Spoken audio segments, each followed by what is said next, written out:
So today I'm going to go through lash serums, and the reason why I'm going to go through those is because when people get lash infills and they keep getting lash infills and lash infills, so I'm talking about lash extensions, I do find that I see a weakened state of lash. Not to say that you can't have lashes and lashes over and over, but my recommendation is to let them fall out after about 3 infills, or you need to get a lash serum so that you keep the health of your natural lashes up. I mean, you really do need those lashes to be healthy in order to have lash extensions on.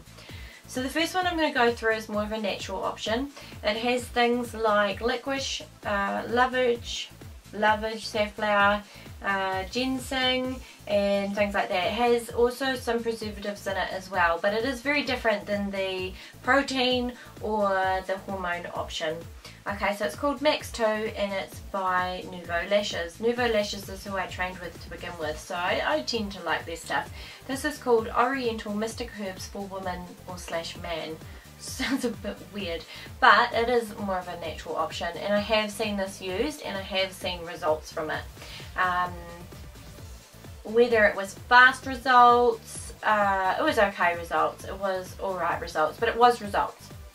That is one of your options. From $40 to $80, probably as little as $20 potentially, but that is how it comes. And they all oh no, I've got another one actually I haven't talked to you about. This one here looks like one of these that you swipe across like a gel liner, and it doesn't smell like much at all. Next option I was going to talk to you about is Lash. This is Lash, and this is the one that I've been using at least a couple of months now, and I have seen growth in my lashes.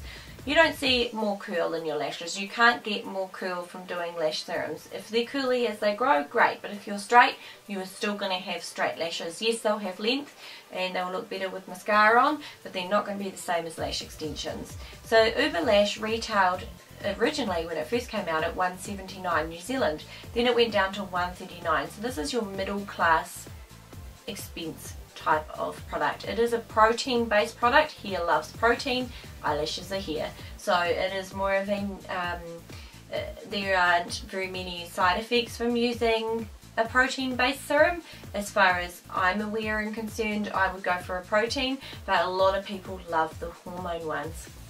Hormone, you've probably all heard of Lash, and I do believe Lash is not allowed to be sold in America anymore. I think there was maybe a lawsuit or something between them and Revitalash or Latisse, I can't remember which one, but there was something going on, and now Lash can't be sold in America, and it's the one that people love. In my experience in regards to Lash, they are horrible lashes to try and do for eyelash extensions, and I have a pet name for Lash lashes, and that is Frankenstein lashes. That is because they grow, and they grow like crazy. So it's not like they grow and they grow beautifully straight and in your lash type of style that you already have. They just grow all over the place. They grow crazy. So I myself am not a fan of Lash. The other thing that comes with anything like Latisse, Revitalash, and I think, you know, in Lash, which is your hormone based ones, I think Revitalash is a hormone based one, I would double check, is that they have side effects. So you could have pigmentation of your iris change in flecks. You could have different coloured flecks which are permanent change in your iris. Okay, so most people will be like, so what? Fine. Also, you could have pigmentation on your eyelid, so you could have pigmentation change.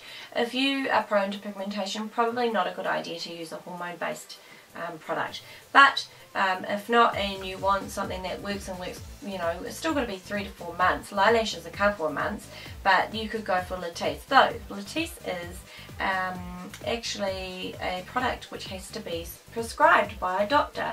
So Latisse means going to see a doctor, and otherwise this product could cost you, you know, hundreds of dollars, you know, or up to 150 plus.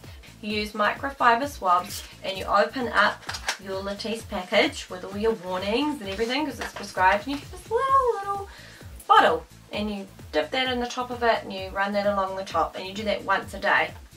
There are other products such as Blink, that's another protein one, but you have to do that twice a day. That costs $79. Also, there's another one which I've seen a lot of out at the moment, and I got in my goodie box, which is a different form. Hang on. You also have the option of Talica or Talica, I'm not sure how it's said, but it's called liposols. And this one here, when I was looking at the goodie box stuff, I think I saw that it was a favourite of Jennifer Aniston. But the thing with this one is it's a brush.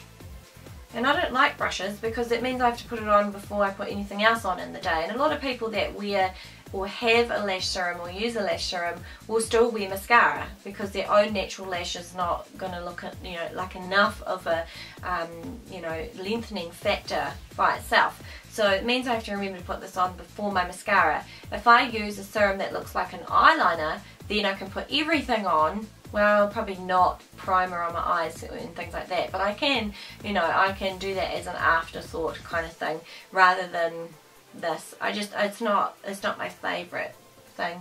It might actually be empty. It was so little. And I can't remember the price of this, but this is another option. I think there are side effects to protein-based products, and I will look that up and I'll share that in a title at the end. But my recommendation as a lash tech would be to stick with the protein-based serums. That's just my choice. I do know people that have used Latisse, a hormone-based product, and had no problems at all and have beautiful lashes with Latisse. But I know a lot of people that have used Lash, and I think they're aptly named Frankenstein lashes. I personally am not a fan of eyelash. I think though that at the end of the day, even after using something like Latisse after 5 years or something like that, you might start to have crazy lashes. I mean, if you use this stuff over and over and over without a break, and you're constantly feeding your lashes, which by the way have a 90-day cycle, so they're going to fall out and keep coming back. You can only grow them so long. You know, something at the end, in the end, is going to grow, you know, that potentially you could end up with crazy lashes. You can't grow heaps and heaps of lashes out of, you know, follicles that don't exist. The follicles must be there in the first place. Maybe those follicles haven't grown hair from them for a while, and maybe you're stimulating the blood supply of some that maybe only, you know, grow little ones or need a bit of help. So yes, you will see more thickness, but you're not going to suddenly end up with crazy heaps of lashes if you don't have crazy heaps of lashes and follicles in your eyelid that need that. Because I mean, I've been using mine now for a couple of months and I don't have crazy heaps of lashes. I just have really healthy, strong, good lashes now, which is what I like because that's what I want as a base to put my own extensions on. The other thing you can do with some of the products, they can double up as an eyebrow serum, so you can get your eyebrows growing again if they're a bit gappy. I've constantly been using, I'll show you, I've been constantly using a serum right in here in my arch on this brow because it's been getting really thin and annoying me, and it's slowly growing back now, so I know it works and it seems to be okay. Just be careful how much you get on your skin. That's my take on it, and I hope you guys enjoyed my my little take on it from looking at heaps and heaps of people's lashes. I'm absolutely sure that you all have your preference, and that you will have your favourites, and there'll be some that you love. I know people that use Eyelash love it, and I'm sorry, I just don't. But I think that's all. I think that's all I can tell you about it for now, without getting into depth into the actual chemistry and makeup of it, which I'm not a chemist. Okay guys, thank you for watching another one of my videos, which just really shares my opinion. If you'd like to share yours, I welcome your comments below. Thanks for watching, and bye.